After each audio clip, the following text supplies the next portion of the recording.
Hi there, welcome to another review from TDCatTech. Today I'm looking at this keyboard, which individually is the E9260S from Rapoo, and this mouse, which again individually is the MT750S. Together they form the 9900M wireless mouse and keyboard set. And I'm going to just take a look at the keyboard and the mouse separately from each other. As a set, they sell for roughly about £70–80. I've seen them on sale for £55 in John Lewis. I think they sell exclusively in John Lewis, in the UK at least. So if you are in the UK, I will put links down to the John Lewis page in the video description.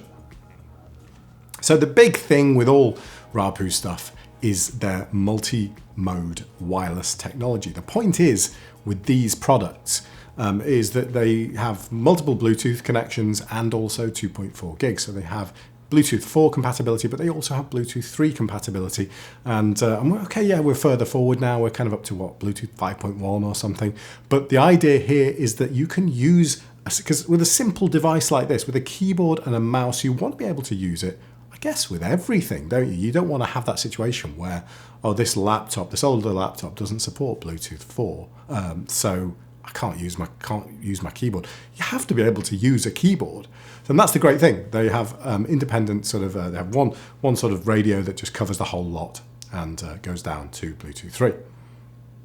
That's kind of one of their key selling points anyway, I think, is one of the things they push. But this really, I mean, at least on my side, I've used this as a 2.4 gig mouse. I plugged the dongle that you get with it into my computer, and I've used it at work for a bit, and I now use this. In fact, this is the mouse I have been using for the last couple of months. I've been meaning to make this video for ages, so sorry to the guys from Rapoo and sorry to the guys at 360, because it's taken me ages to get around to making this video for a number of reasons.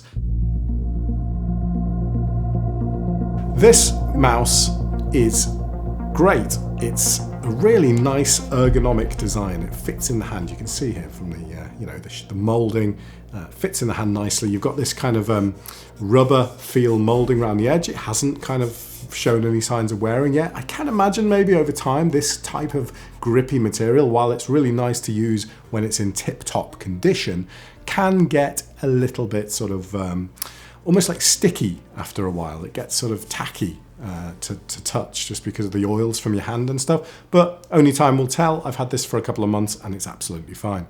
The mouse has loads of functionality on it. It doesn't have independent drivers. You just plug it in, it's ready to go, but it does have your kind of buttons down the side here, obviously left and right. You've got a horizontal scroll wheel as well as a vertical scroll wheel.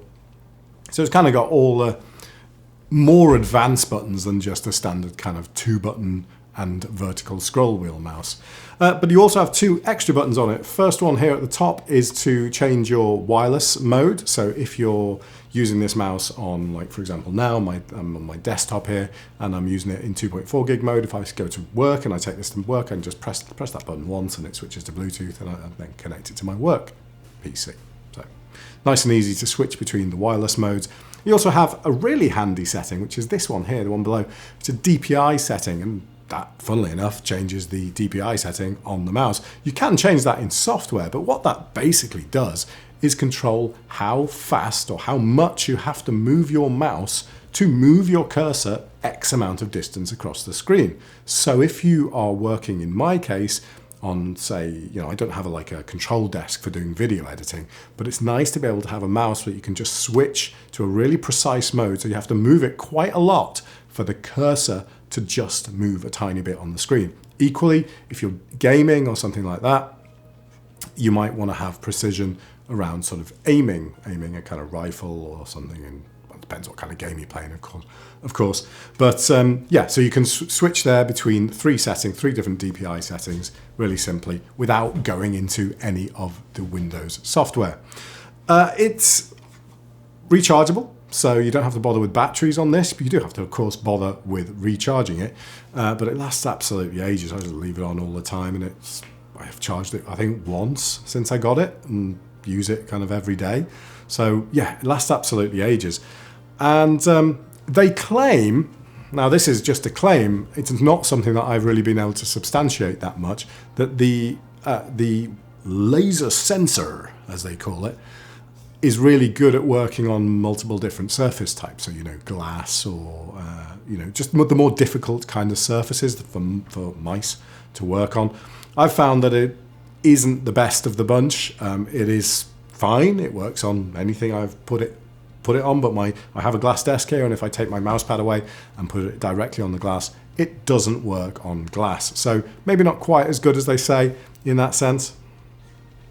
As far as bad stuff, other bad things to say about this mouse, well, I suppose it could be a little bit big for some people. I mean, for my hands, it kind of fits quite nicely and I have no problem with it at all. But for others, I can imagine maybe it could be a little bit bulky on the hands. My partner hasn't complained about it at all. I shoved it on the desktop. She didn't use it much, but I put it here and she hasn't complained about it. So maybe it's okay.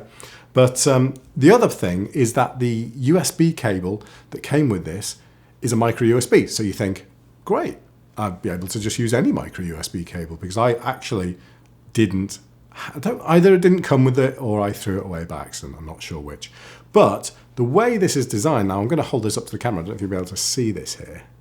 The way this is kind of recessed into the mouse means that you can't actually use any micro USB cable. A lot of USB cables will just not be able to fit in enough. So I've had to kind of get a USB cable, just shave off a little bit of the rubber around the edge to allow it to push into the socket. No idea why they would design it that way. Seems a bit of an oversight, because if you have a micro USB charging capability, you really want to be able to use any cable, right? Apart from that, a great mouse, really good functionality, really reliable. I've had absolutely no problems with it at all.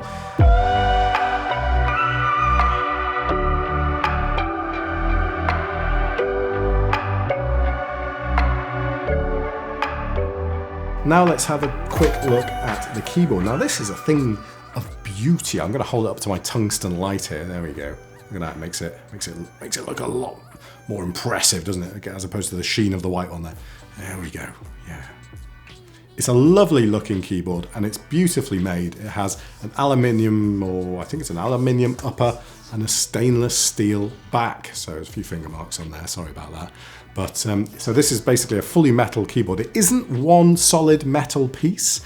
It is two pieces kind of put together. Obviously it's two different types of metal. So it isn't quite as kind of, solid as you might expect. But it is a really nicely made keyboard and you get that kind of cold feel on the top and the bottom. And the best thing about the stainless steel bottom is that when you press your keys, you don't get any, it's hard to describe. Sometimes when you hit a key on a chiclet keyboard like this, it almost the keyboard gives a bit, and that's really annoying, that kind of sloppy feel to the keys. This has none of those issues. It just, you hit it. Nice sound from the chiclet keys there. And it just presses down and it's a firm, solid press, exactly what you would want from a keyboard. It's a full-size keyboard, which again is great. I really like having the separate numeric keypad on the side and having full access to kind of all these buttons and full separate cursors, where you've got some space above the cursors there. I personally really like that. And if you're after a full-size keyboard, this is really great. However, a couple of downsides about this keyboard. First one, there are no function keys. You've got your F1 to F12.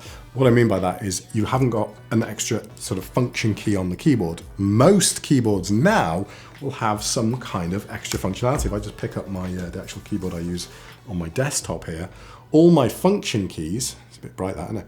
All my function keys on the top here can do extra things like change brightness, change volume levels, it's just extra things like that. Some of them are useful, some of them are not. This doesn't have anything like that, and it doesn't have any additional drivers you can get that can enable that functionality on the keyboard. So yeah, you're stuck. The F1 to F12 are just F1 to F12. It's almost like going back to like an old IBM keyboard, which isn't a bad thing. But in my opinion, I would like to have those extra bits and bobs on those function keys. The second thing is that I kind of question why they've got this header and footer on it. I mean, don't get me wrong, it's a nice looking keyboard in its own right, but I sort of just think, what's the point of having this section here and this section here? Yeah, it's got to contain the battery, you've got to contain the battery somewhere, but I don't know, I would have personally tried to design this, because just imagine this keyboard, this exact style, but slicing that bit off and slicing that and just making it as wide as this. That would have been a fantastic design. But no, they've kind of gone with this really over-the-top design that takes up an extra, what, 4 centimeters of desk?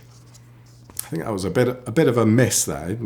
Really, if you could have kept that, the same build quality, the same aluminium, stainless steel lower, and just got rid of this bit. I mean, you probably have to have some kind of plastic on for the radio antennas and things like that. But yeah, it didn't need to have quite as much as it has on. And the other thing additionally also is that there is no backlight on this keyboard. A lot of people will miss a backlight. I don't mind it too much. I've never really used a keyboard with a backlight apart from my MacBook. But at work I don't, on my desktop I don't. So I don't really miss that much. But I think a lot of people would miss having a backlight on here. The final point, which I'm going to have a bit of a moan about, is the fact that to change the connectivity on this one, I got another one from Rapoo a couple of months back.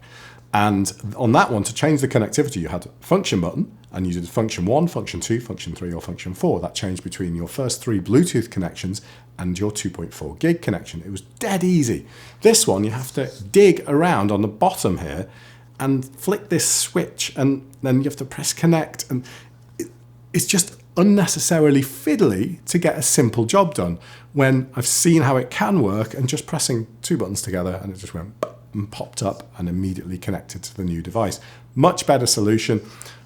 I find this just, a little bit fiddly. But other than that, it is a solid keyboard. I used this for 2 weeks straight as my main keyboard in my office, the day job, and it was perfect. You know, I had no problems with it whatsoever. I pressed keys and they came up on the screen. That's kind of what a keyboard's about, isn't it? Real world use. Does it work? Yes, it does. Sure, there's some limitations, and yes, it's a little bit big, but it's a really nicely made keyboard, and it feels great and responsive to type on. Apart from those minor little niggles, I can't fault it, and I even can't really fault the price. Even though it is a fairly expensive keyboard and mouse set, I would say that for the build quality, nice slim design, metal construction, it's a lovely offering, because you know what, there aren't that many decent solid metal keyboards out there. Surprisingly difficult to get hold of. So yeah, this is the Rapoo 9900M keyboard and mouse set. Definitely worth a look if you're after a new keyboard. But I also let my colleagues at work have a quick go on this, and I'll leave those videos. I kind of randomly videoed it. It was a bit of a mess around really, but I'll put those right at the end of the video if you want to take a look. But thank you very much for watching. If you want to take a look at this product, see if it's on sale, or, because as I say, at the time of recording this, you can get it for £55 in John Lewis, but I think the regular price is about £80. But check it out, and I'll put the link in the description. Thank you very much for watching. If you've got any questions on the product, just put them in the comments. I'll try and answer those in about 24 hours or so. Thanks for watching, and I will see you soon.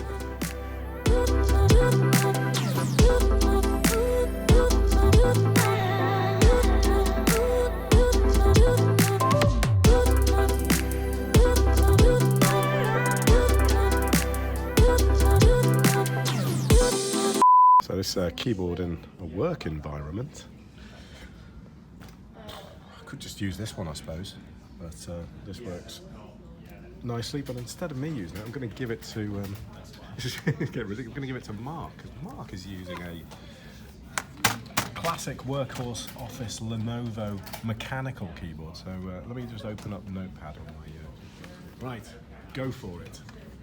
Type anything you want.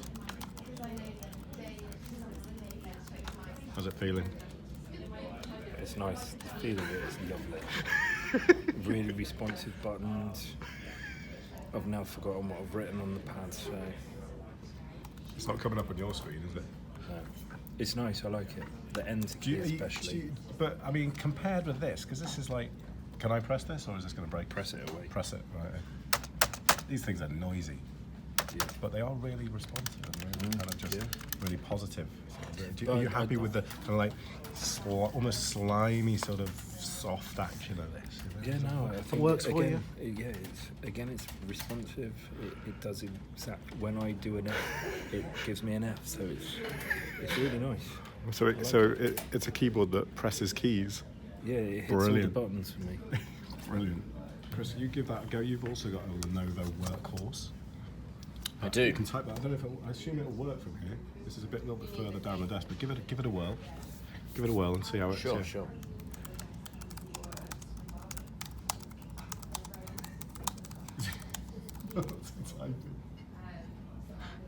It's excellent. Mark, can you check that for spelling errors? Yeah. You spelled plain. I spelled plain wrong. Is that a fault of the keyboard? I wouldn't say that's a fault of the keyboard. I would say that that's my poor spelling. Shall I try again? I like the fact you did the carriage return there before you started typing. Automatically, new line. Starting again. Spelling errors, Mark. That seems smooth. That seems sleek. My wrists aren't sort of sore or aching or anything like that. I think all in all, positive. Yeah, good stuff. Great. Yeah, nice. Weight, what's that? Don't know how heavy it is, but Rain and satin falls mainly on the plane. Yeah. I like big butts and I cannot lie. Just edit that bit of the video. thank you.